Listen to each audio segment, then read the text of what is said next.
Assalamualaikum warahmatullahi wabarakatuh. Perkenalkan, nama saya Muzafar Liza, NIM 2315043, kelas DKPI 2B. Di sini saya akan membuat video pembelajaran untuk memenuhi tugas UTS mata kuliah teori kepribadian dengan dosen pengampu Ibu Miska Zulfa SPDI MA. Saya akan membahas materi tentang yang berjudul perilaku dan karakteristik peserta didik berdasarkan tujuan pembelajaran.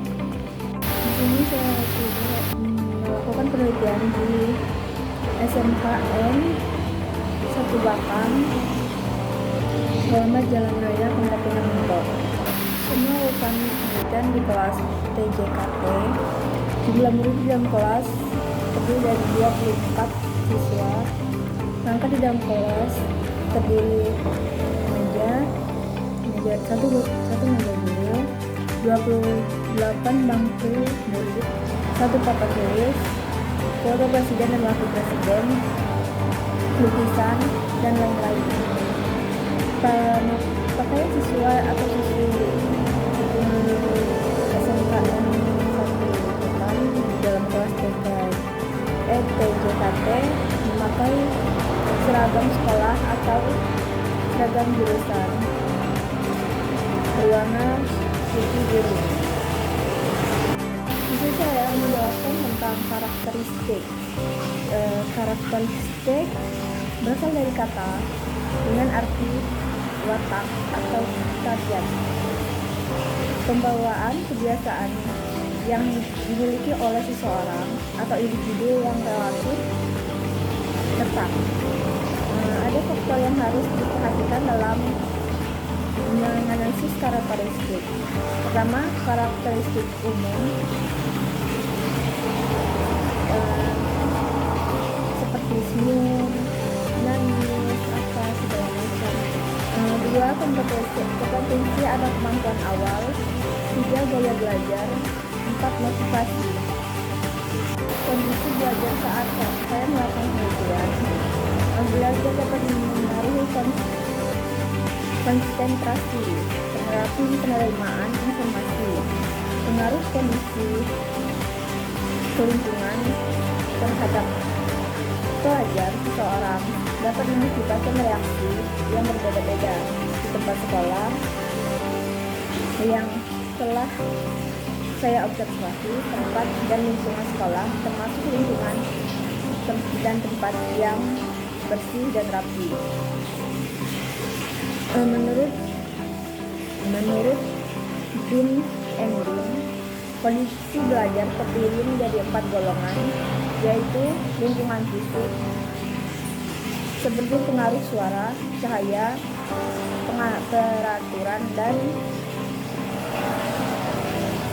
pengaturan meja, kursi, serta perobatan setempat. Pengaruh kedua, lingkungan emosional seperti motivasi individu, ketetapan tugas, dan tanggung jawab.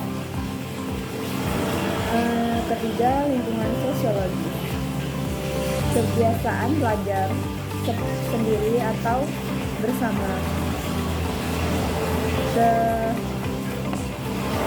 tanggapan terhadap orang atau budaya yang sedang berkuasa, dan sebagainya.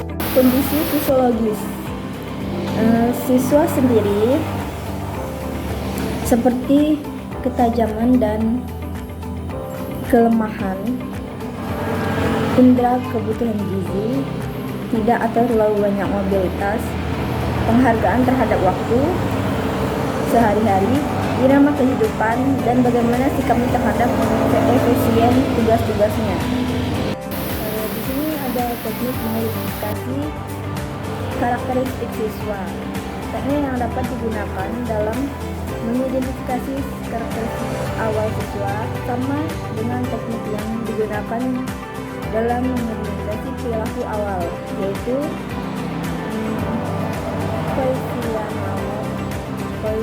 questionnaire, interview, observasi, dan tes. Ada tujuan mengetahui karakteristik siswa. Tujuan mengetahui karakteristik siswa adalah untuk mengukur apakah siswa mampu untuk mencapai tujuan pembelajaran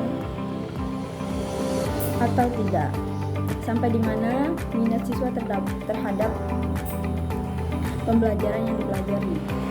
Hal yang perlu diketahui dari siswa bukan hanya dilihat dari faktor-faktor akademisnya, tetapi juga dilihat dari faktor-faktor sosialnya.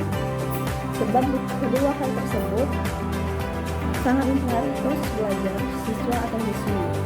Hal yang perlu diketahui tersebut adalah dalam faktor akademis, pertama, berapa jumlah dalam satu kelas. Seperti yang saya sudah ucapkan dari pertama tadi, dalam satu kelas, kalau SMK yang 18 itu ada 28 atau 24. Kedua, latar belakang pendidikan sosial yang ditempuhi, seperti apakah dia SD berapa, apakah dia pesantren.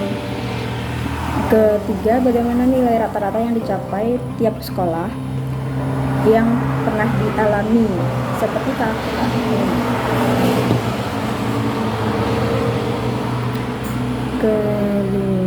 Keempat, apakah siswa mempunyai kebiasaan belajar sendiri. Kelima, apakah siswa sudah mengetahui sedikit tentang pokok pembahasan yang dipelajari. Keenam, apakah tingkat inteligensi siswa tinggi, sedang atau rendah. Ketujuh, apakah siswa mampu membaca cepat. Kedelapan, apa saja yang dikuasai oleh siswa. Kesimpulan, bagaimana aspirasi kebudayaan dan vokasional siswa.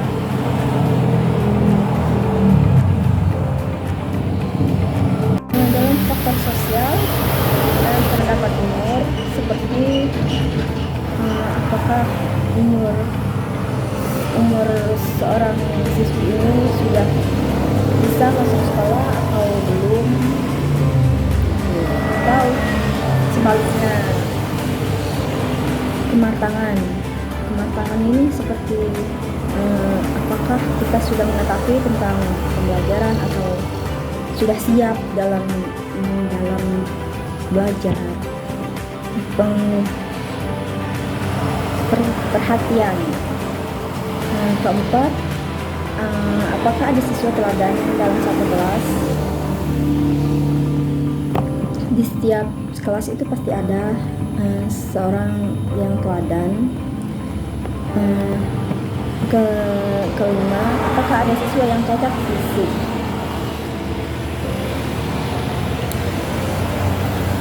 Keenam, bagaimana hubungan antar siswa. Apakah siswa itu ada masalah dalam satu kelas atau bermusuhan atau gimana. Ketujuh, bagaimana latar belakang sosial atau ekonomis, seperti keuangan orang tua, ekonomis orang tua, apakah mendukung. Kesimpulannya, jadi pelaksanaan strategi pembelajaran kolaboratif pada pelajar TJKT siswa kelas 11 SMK Negeri 1 Batam memang benar dilaksanakan. Terdapat 3 faktor yang mempengaruhi saat pembelajaran. Sering pembelajaran kolaboratif pada SMK Negeri 1 Batam, yaitu kompetensi guru, buku, kemauan diri dalam diri siswa. Hal ini berkaitan dengan minat yang dimiliki siswa untuk belajar mengikuti proses kegiatan pembelajaran di mana itu. Itulah hasil dari penuturan saya atau observasi saya. Saya ucapkan Assalamualaikum warahmatullahi wabarakatuh. Terima kasih.